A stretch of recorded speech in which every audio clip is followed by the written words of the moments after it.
Happy holidays mga insan! Welcome once again sa isa na namang Vlogmas episode ng ating channel na Buhay Pinoy sa Abroad. Sa day 27 nating Vlogmas, ang episode natin ay nakasentro sa digital citizenship, navigating the online world responsibly. Okay? Maaaring kahit papano ay meron na kayong involvement sa pag-engage sa digital world, 'di ba?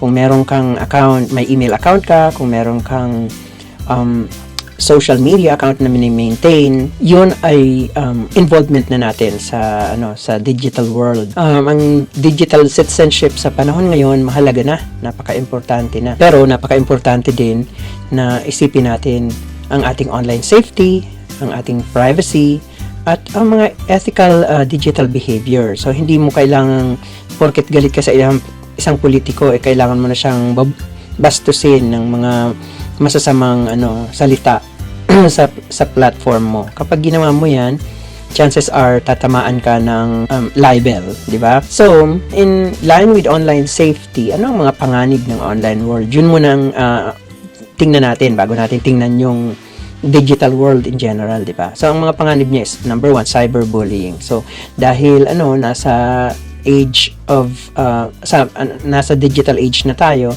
ang cyberbullying very common na. Kahit sa mga bata, very common na ang cyberbullying. Marami na ring tinatawag na online predators. Yung mga bad guys before, pumasok na rin sila, meron na rin silang involvement sa digital world. Phishing scams, maraming nagtitake advantage sa kahinaan ng iba.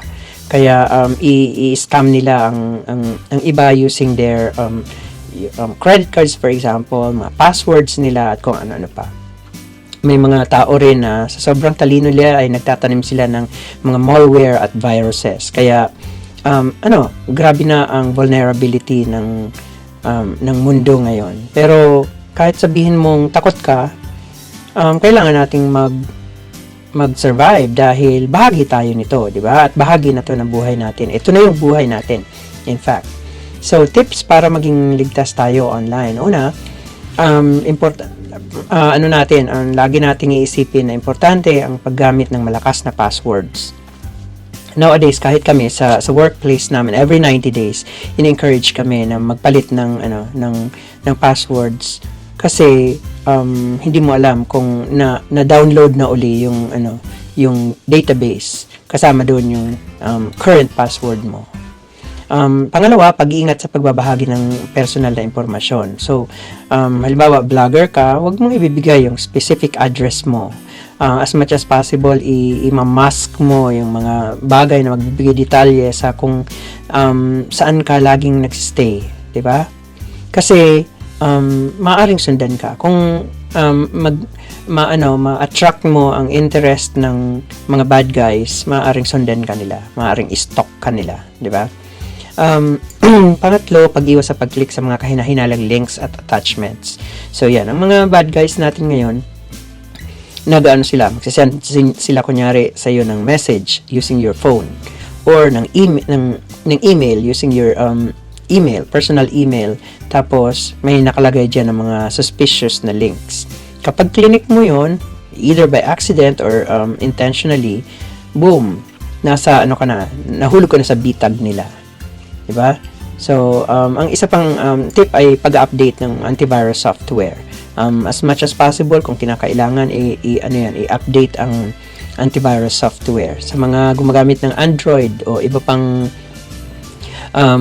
operating systems, importante ang antivirus. Gumagamit ng Apple devices, importante na i-update natin ang device natin once in a while, especially kapag may mga update notification na, diretso ang download ng update kasi importante yun. Baka response yun ng Apple, ng company sa bagong vulnerability na discover nila. So, mga kahalagahan ng punta naman tayo sa privacy. Mga kahalagahan ng privacy online. Una, yung pagprotekta ng personal na impormasyon natin. So, kagaya ng nasabi ko na, huwag natin ibibigay yung lahat-lahat. Hindi kagaya ng mga nangyari in the past na meron kang business card, 'di ba? Lahat ng detalye mo andun sa business card na 'yon. Ngayon, medyo mag-ingat tayo. Kahit magpapadala ka ng pera, siguraduhin mo na yung account holder ay yung pa rin ang nagme-maintain ng account na padadalhan mo ng pera. Ako kahit tita ko, tinatanong ko muna, ikaw ba talaga yan? Nakakahiyang isipin, pero maniguro tayo. At maintindihan din naman nila. Kailangan mo lang i-explain sa kanila in a nice way. Ang isa pa is pag-iwas sa identity theft. May mga tao na kukunin nila yung buong identity mo dahil binigay mo sa kanila lahat-lahat. Kukunin nila ng identity mo at gagamitin nila yon. For example, dito sa States, marami ng cases na nakuha nila yung social security number, yung date of birth, at yung mga kung ano-ano pa, addresses. Alam nyo ba na umutang sila. Nag-open sila ng personal loans, open sila ng credit cards. May isa nga na umutang ng sasakyan. Diba? So, posible na yan ngayon. Panghuli, yung pag-control sa online reputation. So, hindi mo alam kung sino ang may galit sa'yo. Diba? So, kung may mga tao na may galit sa'yo, maaaring sirain nila yung online reputation mo. Hindi ka nababasa online, and yet, dun pala, sirang-sira na yung siniraan ka na pala ng todo-todo, di ba? So, mahirap yan. Tips para mapangalagaan ang privacy natin online. Una, yung pag-review ng privacy settings sa social media. So, halimbawa, nag-open ka ng bagong Facebook account, kailangan mong basahin kung ano ang mga gagawin ng Facebook sa account mo, sa mga personal details na ibibigay mo sa kanila. Kaya, di ba, may mga button na nagsasabi na accept all or reject all. So, binibigyan kanila ng dalawang options. Kung tatanggapin mo ba na i-share nila yung nagagamitin nila yung yung mga personal information mo para sa marketing nila, para sa mga kung ano-ano pang mga bagay na gagawin nila in order to improve their services, or ayaw mo. Pangalawa, paggamit ng mga privacy tools tulad ng VPN. So, ang mga privacy tools ngayon, importante na para ma-mask yung identity mo, para hindi maibulgar completely yung identity mo, kailangan mo ng mga privacy tools. Pangatlo, pagdidelete ng cookies at browsing history. So, just as we know how to operate a computer, just as we know how to use a browser, kailangan alam din natin kung paano natin i-delete yung cookies at browsing history. For example, nasa hotel ka, ginamit mo yung business center nila, ginamit mo yung kanilang computer, nag-open ka ng email mo, make sure na isa-sign out mo yung email mo. Kasi pag pinabayaan mo yan dyan, before you know it, ginamit na ng ibang tao yung email mo. Di ba? Ang pinakahuli dyan ay ang pag-ingat sa pag-post ng mga personal na information online. Kagaya ng paulit-ulit ko nang nasabi, importante na i-mask natin yung personal information natin. Kasi maaaring gamitin yon para may mag-commit ng identity theft against us. So, ethical digital behavior. Paano tayo magiging responsable sa paggamit ng internet? Unang-una, igalang natin yung tinatawag na intellectual property rights, di ba? Hindi lahat ng bagay sa internet ay libre. Pwede mo siyang basahin, pwede mong tingnan, pwede kang mag-enjoy, pwede kang matawa, pwede kang maiyak, pero hindi nangangahulugan na sa'yo yan, di ba? Hindi nangangahulugan na pwede mo siyang i-screen grab at i-post mo siya sa sarili mong social media account. That's what you call intellectual property rights. Pag-iwas sa pagkalat ng mga fake news. So, importante rin yun na magkaroon tayo ng due diligence at tingnan natin mabuti. Sino ba ang source nitong news na to? Kasi guys, may mga peddler of misinformation and disinformation talaga. Kung lalo na sa Pilipinas ngayon, maraming mga red taggers, maraming mga peddlers ng disinformation, and it's easy to locate them and to detect them kasi medyo mababaw din naman lang sila, and may iwasan natin sila.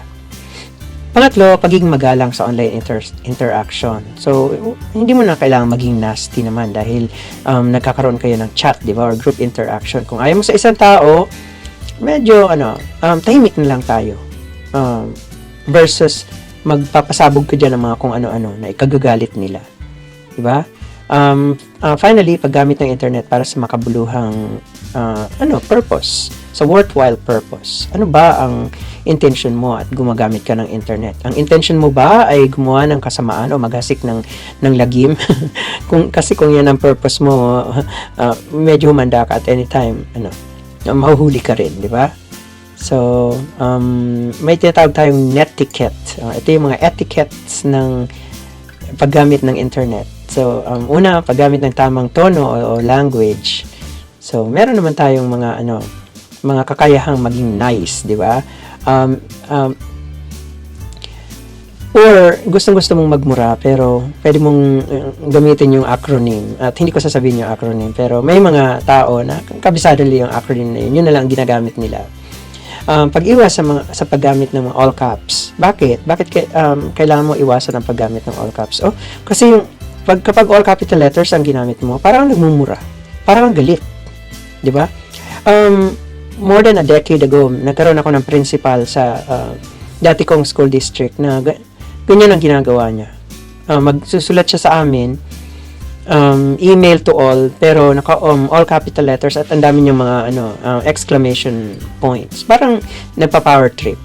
So, hindi yun magandang etiquette. Pangatlo, pag-iwas sa spamming at flaming, di ba? So, huwag kang manggagatong, huwag na lang tayong ng mga bagay-bagay. Kunyari, para lang i-promote ang isang tourist attraction sa Pilipinas,